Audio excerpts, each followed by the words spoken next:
My name is Brandy Beltes and I'm a bankruptcy attorney.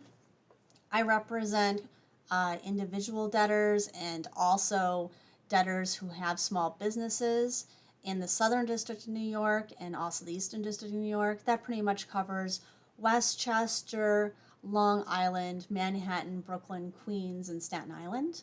I'm here because I wanted to discuss one issue that keeps popping up whenever I speak with someone who's interested in filing for bankruptcy, and that's whether they can have their student loans discharged.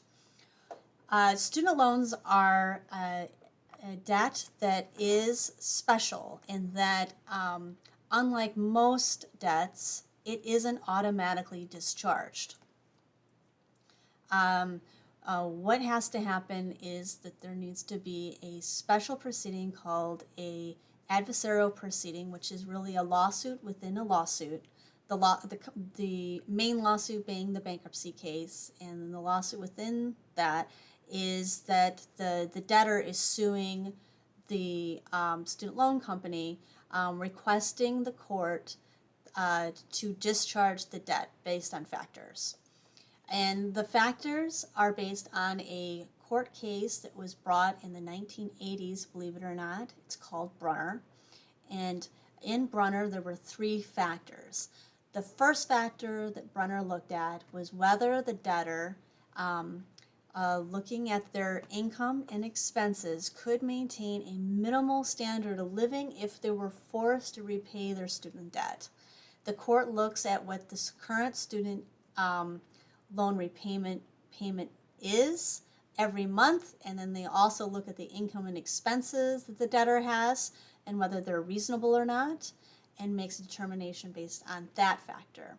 The second factor they look at is whether this repayment plan is going to last for a significant amount of time.